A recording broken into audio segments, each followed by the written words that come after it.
हमारे पाठ्यक्रम का जो तीसरा पाठ है जिसका नाम है गाना बजाना, इसके बारे में आज हम चर्चा करने वाले हैं। तो गाना बजाना सभी को अच्छा लगता है, गाना बजाना या फिर गाना सुनना हर एक देशवासियों का, देश निवासियों का ये शौक होता है। तो इस पाठ के बारे में आज हम सविस्तर चर्चा करने वाले हैं, जिसके लेखक है रामवृक्ष बेनीपुरी जी। तो शुरुआत में हम क्या करते हैं, कोई भी पाठ हो या फिर कोई भी कविता हो, उस पाठ का परिचय लेते हैं और बाद में उनके लेखक का परिचय लेते हैं। तो गाना बजाना ये तो हर किसी का शौक है, परंतु ये हुआ है गाने बजाने का इस पाठ का परिचय, इस शीर्षक का परिचय। आगे है हमारे जो लेखक है रामवृक्ष बेनीपुरी जी, इनका परिचय। तो रामवृक्ष बेनीपुरी जी का जन्म हुआ है 1899 में, जो कि बिहार इस राज्य के मुजफ्फर इस गांव में। तो यहाँ पर लिख कर दिया है मैंने आपको, रामवृक्ष बेनीपुरी का जन्म हुआ है 1899 में, जो कि बिहार इस राज्य के मुजफ्फर इस गांव में, कौन से गांव में, मुजफ्फरपुर इस गांव में, तथा उनका मृत्यु हुआ है 1968 में, जो कि बिहार इस राज्य में। तो रामवृक्ष बेनीपुरी जी बहुमुखी प्रतिभा के स्वामी और यशस्वी रचनाकार कहे गए हैं। तो हमारे जो लेखक है रामवृक्ष बेनीपुरी जी, इन्हें बहुमुखी प्रतिभा के स्वामी कहा गया है, यानी कि अनेक मुखों वाला स्वामी क्या नहीं, तो बहुमुखी प्रतिभा के स्वामी मतलब क्या, तो जिसमें जिस व्यक्ति के अंदर बहुत सारे गुण समाविष्ट हो उसे कहते हैं बहुमुखी प्रतिभा के स्वामी। तथा उन्हें एक यशस्वी रचनाकार कहा गया है, जिनकी रचनाएं सभी सफल बनी है, यशस्वी ठहरी है, इसलिए उन्हें यशस्वी रचनाकार कहा गया है। तथा उनकी वो निबंधकार के रूप में प्रसिद्ध माने गए हैं। जो निबंध है, निबंधकार के रूप में उन्हें प्रसिद्ध माना गया है। उनके जो निबंध है वो निबंध उनके प्रसिद्ध है, जिसमें से एक निबंध हमारे पाठ्यक्रम में है, जिसका नाम है गाना बजाना। ये निबंध है जो कि हमारे पाठ्यक्रम में दिया हुआ है। उनकी प्रमुख कृतियां है अमर ज्योति, तथागत। अमर ज्योति और तथागत ये उनके नाटक है। अगला है माटी, गेहूं और गुलाब, ये उनका निबंध है। माटी, गेहूं और गुलाब, पर जो कि हमारे पाठ्यक्रम में है ये है गाना बजाना। ये क्या है, उनकी निबंध है पतितों के देश में और कैदी की पत्नी, ये उनके उपन्यास है। कैदी की पत्नी और पतितों के देश में, ये क्या है, उनके उपन्यास माने गए हैं। चीता के फूल, जीवंत रूप, ये उनका कहानी संग्रह है। तथा पैरों में पंख बांधकर, ये उनका यात्रा साहित्य है। माटी की मूर्तें, लाल तारा, ये इनके शब्द चित्र संग्रह है।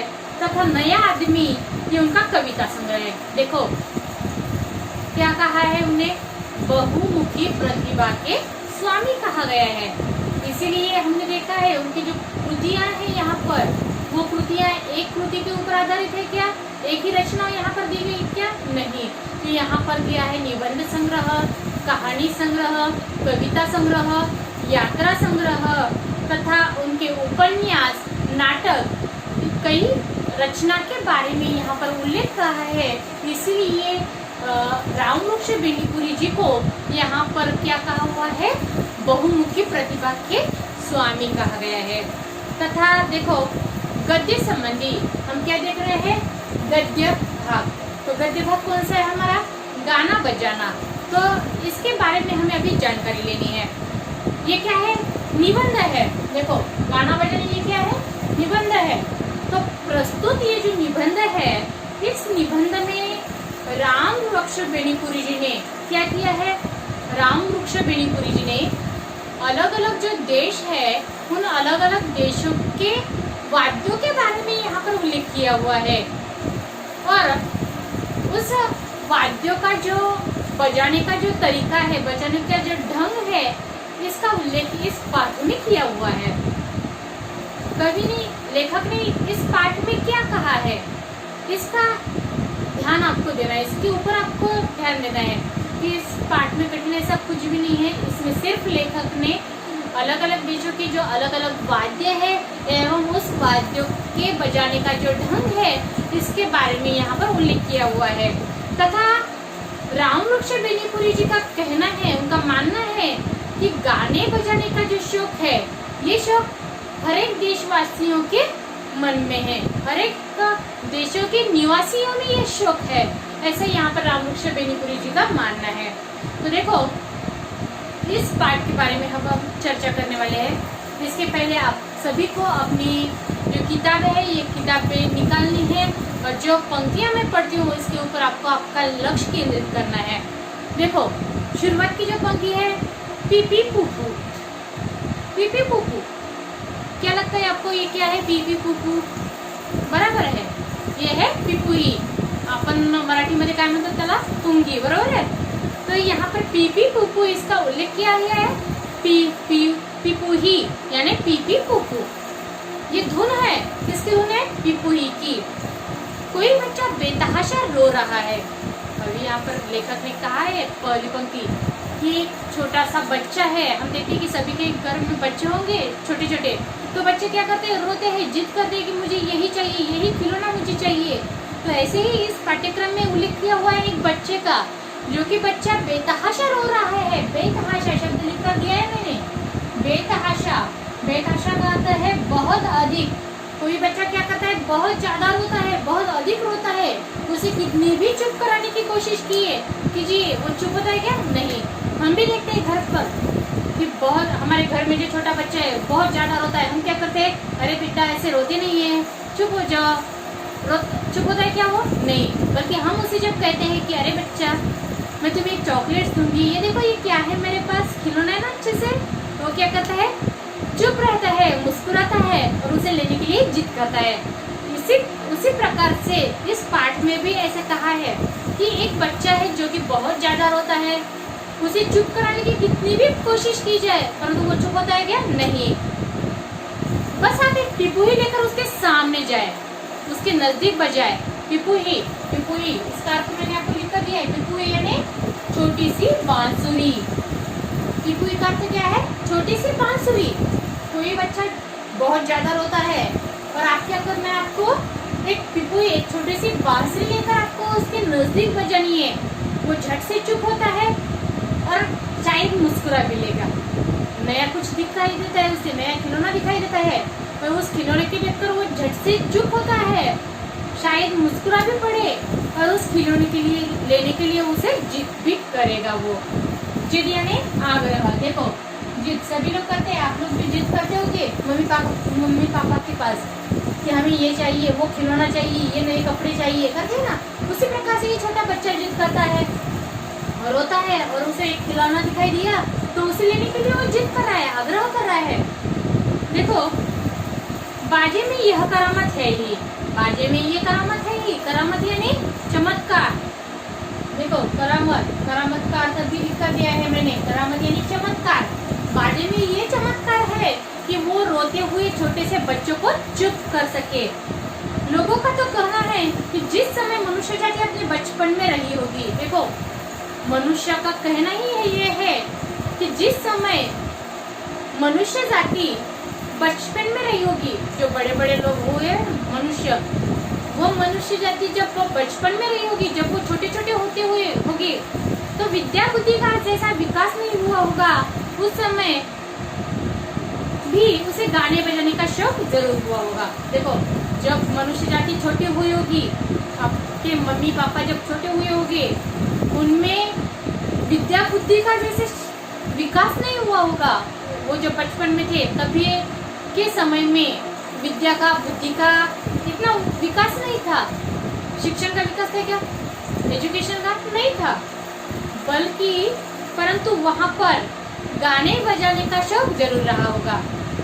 आप लोग अपने मम्मी का पापा को पूछ लीजिए कि आप लोग गाना सुनते थे, गाना बजाते थे, तो वो क्या कहते हैं? हाँ मुझे गाना बजाना अच्छा लगता है, गाना सुनना अच्छा लगता है। तो उस समय जितना विद्या बुद्धि का विकास नहीं हुआ होगा, उतना विकास गाना बजाने का हर लोगों के अंदर वो शौक था। गाने के जरिए हम अपने दिल के उच्छ्वास को प्रकट करते हैं। गाने के जरिए हम क्या करते हैं?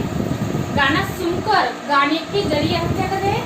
अपने दिल के उच्छ्वास को हम प्रकट करते हैं। उच्छ्वास यानी गहरी सांस, यहाँ पर लिख कर दिया है मैंने शब्द। उच्छ्वास का अर्थ है गहरी सांस। और गाने के जरिए हम क्या करते हैं? हमारे दिल की गहरी सांस को हम प्रकट करते हैं। गहरी सांस हम लेते हैं और उस सांस को हम प्रकट करते हैं। उत्साह, उसका और एक का अर्थ होता है उत्साह। दिल के उत्साह को हम प्रकट करते हैं, गहरी सांस को हम प्रकट करते हैं। और देखो यहाँ पर उच्छ्वास का एक विलोम शब्द यहाँ पर दिया है। उच्छ्वास, उच्छ्वास यानी विलोम, यानी हम लेने वाले हैं व्याकरण का। जब हम टॉपिक शुरू करेंगे, व्याकरण जब चालू करेंगे, तब विलोम शब्द, संधि, ये सब लेने वाले हैं। विलोम शब्द यानी क्या? विरुद्धार्थी शब्द। तो उच्छ्वास यानी क्या? उच्छ्वास यानी गहरी सांस लेना, गहरी सांस। तो इसका विलोम शब्द होता है निश्वास। निश्वास, इसे लिख लेना है आपको। जो कठिन शब्द है ये भी आपको लिख लेने हैं, और इसके जो विलोम शब्द है जो मैं अभी आपको लिख कर दे रही हूँ, ये भी आपको लिख कर लेने हैं। देखो उच्छ्वास, इसका विलोम शब्द है निश्वास। विलोम यानी विरुद्धार्थी शब्द। और उच्छ्वास, इसका संधि विच्छेद क्या होता है? देखो संधि, ये भी हम लेने वाले हैं।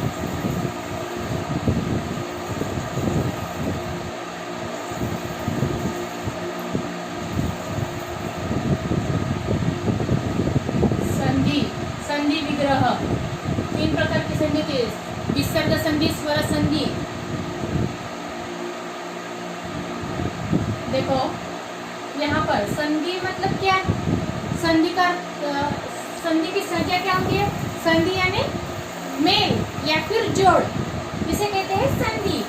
यानी कि जो निकटवर्ती वर्णों के दो निकटवर्ती, यानी कि दो शब्द है, दो शब्द यहाँ पर पता है, और वो दो शब्द निकटवर्ती वर्णों के परस्पर मेल से जो शब्द बनता है, उसे, जो शब्द परिवर्तित होता है, उस शब्द का परिवर्तन होता है, बदल होता है, उसे कहते हैं संधि।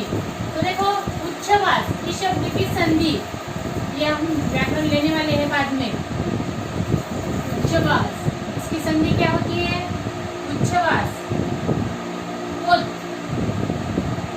हलंत, तो का क्या होता है? हलंत, जिसे हम लंगड़ा कहते हैं, सही बात है।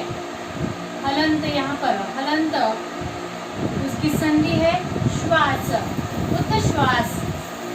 देखो दो निकटवर्ती शब्द है, निकटवर्ती शब्द, उसके परिवर्तन से एक नया शब्द तैयार होता है, और उसे हमने क्या कहा है? संधि कहा है। उत प्लस श्वास, इसका अर्थ क्या होता है? उसका शब्द नया क्या होता है? उच्छ्वास। उच्छ्वास, ये हुई है उच्छ्वास की संधि। ये लिख कर लेना है आपको आपकी नोटबुक में। उच्छ्वास, उत प्लस श्वास, उच्छ्वास, ये हुई है इसकी संधि। संधि की संख्या क्या होती है? दो निकट वर्ण शब्दों के मेल से एक नया परिवर्तित शब्द जो बनता है, उसे कहते हैं संधि। ये समझ में आ गया? तो यहाँ पर गाने के जरिए हम अपने दिल के उच्छ्वास को प्रकट करते हैं। क्या करते हैं हम? गाना जो हम सुनते हैं या फिर गाना हम बजाते हैं, तो गाने के जरिए हम क्या करते हैं? हमारे जो दिल की जो गहरी सांस को हम यहाँ पर प्रकट करते हैं। बाजा उस गाने को भड़कदार और दिलचस्प बना देता है। बाजा क्या करता है? बाजा कौन सा भी हो, पिपू हो, बांसुरी हो, चाहे ढोल हो, ताशा हो, वो बाजा गाने को क्या करता है? दिलचस्प बना देता है, भड़कदार बना देता है। आज संसार के पिछड़े से पिछड़े देश में जाइए, आप वहाँ गाना बजाना जरूर पाएंगे। संसार में, इस जग में आप कहाँ पर भी चले जाइए, आपको क्या दिखाई देगा? गाना बजाना दिखाई देगा। पिछड़े से पिछड़े देश में आप चले जाइए, पिछड़ा, पिछड़ा, देखो शब्द है पिछड़ा। पिछड़ा का अर्थ क्या होता है? पिछड़ा, पिछड़े यानी जिस देश का किसी भी प्रकार का विकास नहीं हुआ होता है, सामाजिक, सांस्कृतिक, औद्योगिक, आर्थिक, किसी भी प्रकार का जिस देश का विकास नहीं हुआ है उसे कहते हैं पिछड़ा। ये है पिछड़ा का अर्थ। तो पिछड़े से पिछड़े देश में आप जाइए, आपको गाने बजाने का शौक हर किसी के निवासियों में, हर देश के निवासियों में आपको दिखाई देगा। तो यहाँ पर एक पैराग्राफ हमारा पूरा हो गया है, जिसके कठिन शब्द मैंने यहाँ पर आपको लिख कर दिए हैं। ये कठिन शब्द आपको आपके नोटबुक में लिख लेने हैं। अगला पैराग्राफ हम आगे के तासिका में देखने वाले हैं।